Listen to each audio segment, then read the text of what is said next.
Baik, kita lanjutkan. Ini adalah lanjutan dari video sebelumnya ya. Nah, baik.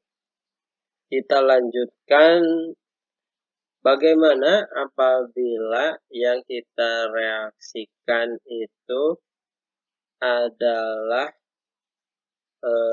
senyawa yang tidak memiliki hidrogen alfa. Misal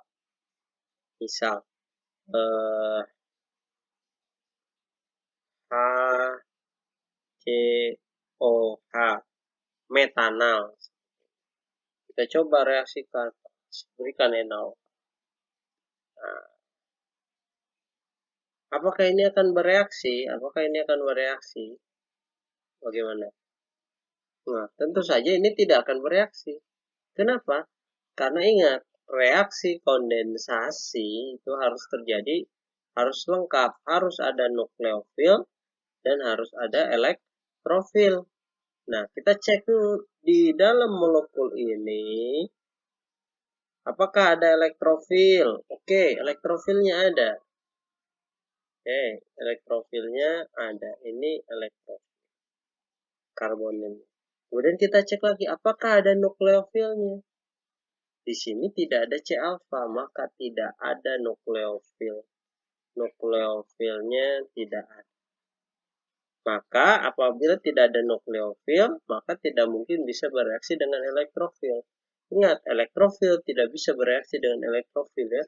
Plus tidak bisa bereaksi dengan plus. Harus ada min, harus ada plus. Ya. Itu adalah syarat yang mutlak. Harus ada ya.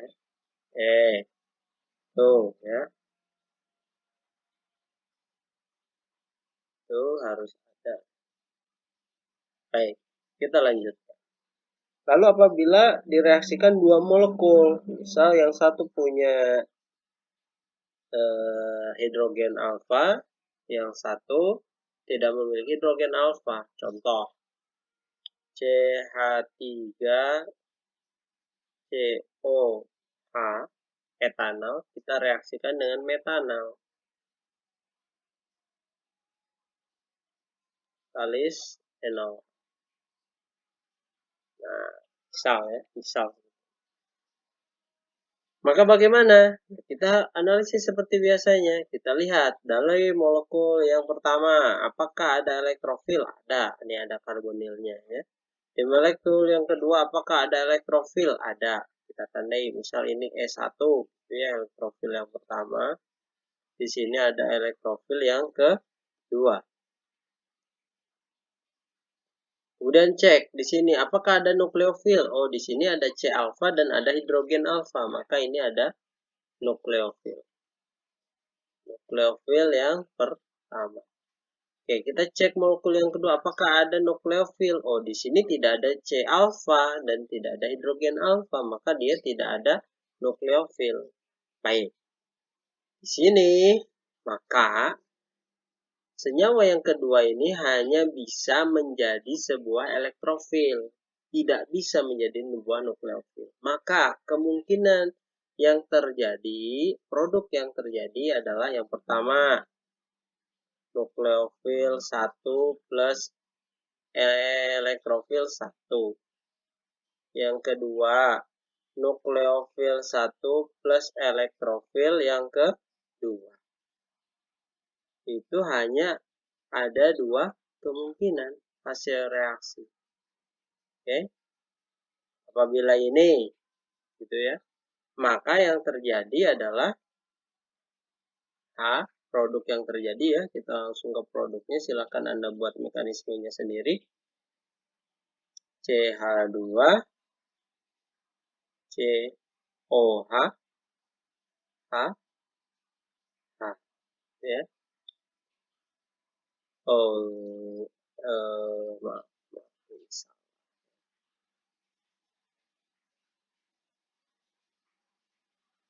Karena E1 ya. CH3. Nah, seperti ini. Ini produk yang pertama dari senyawa yang pertama.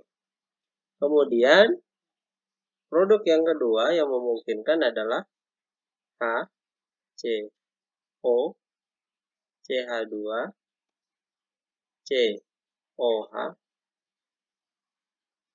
H, atau kita bisa tulis tidak bingung CH2 ya, CH2. Seperti itu. Jadi ada dua produk begitu ya. Apabila yang satu punya hidrogen alfa, yang satu tidak punya hidrogen alfa, atau yang satu tidak punya C karbonil, yang satu memiliki C karbonil. Maaf, C alfa maksudnya ya.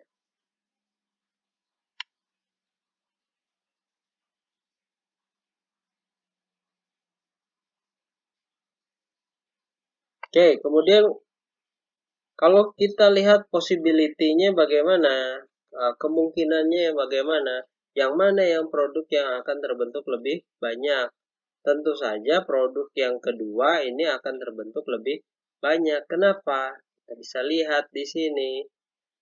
Elektrofil di sini pasti lebih positif dibandingkan elektrofil di sini. Kenapa? Karena elektrofil di sini diikat oleh karbon yang sebagai donating elektron, ya.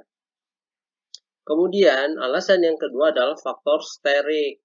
Di sini ada atom C yang meruah mengikat 3 hidrogen, sedangkan di sini hanya mengikat hidrogen-hidrogen.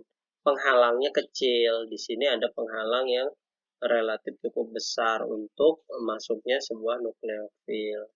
Maka kemungkinan untuk terbentuk produk yang kedua lebih besar. Ini menjadi major, ini menjadi minor. Yuk, kita lanjut. Nah, kita masuk ke kinetikanya. Oke, laju reaksinya.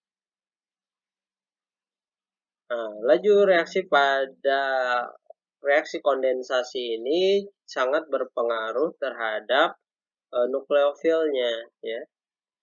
Misal mudahnya begini, apabila kita memiliki senyawa ya aldehid CH3 gitu ya. Artinya C di sini tidak mengikat atom C yang lain, maka reaksi akan berjalan cukup cepat ya. Reaksi ini ingat, reaksi ini adalah reaksi bolak-balik. Maka akan seperti ini. Akan setimbang seperti ini. Ya. Tetapi apabila HCO C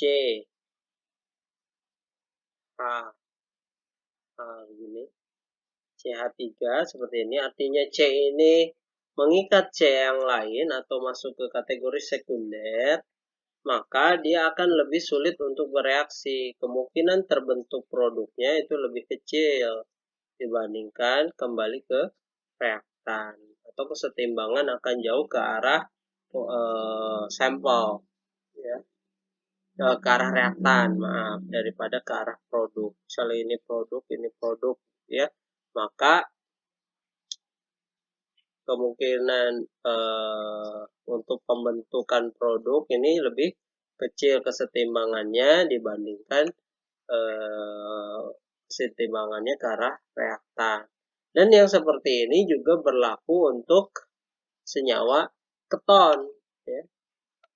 Kesetimbangan yang kecil juga reaksi kondensasi pada senyawa keton juga memiliki kesetimbangan yang cukup lebih banyak ke arah reaktan. Ya.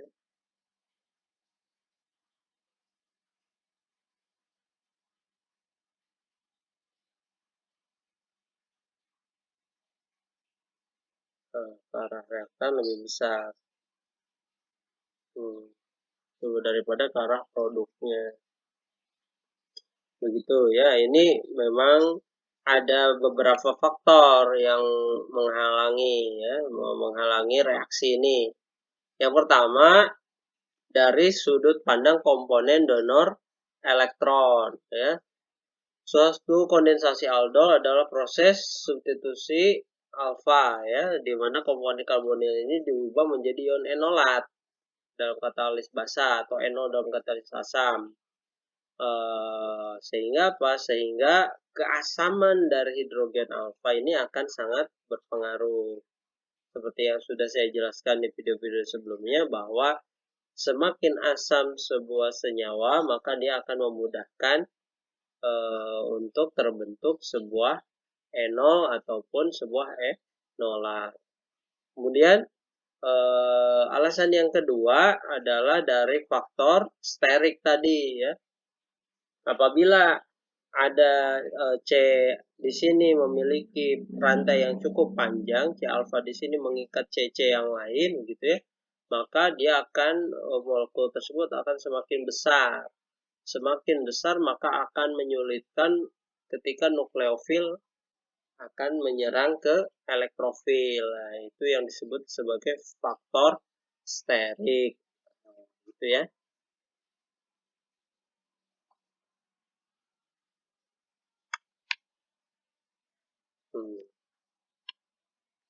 Itu saya kira untuk video yang kedua. Terima kasih. Assalamualaikum warahmatullahi wabarakatuh.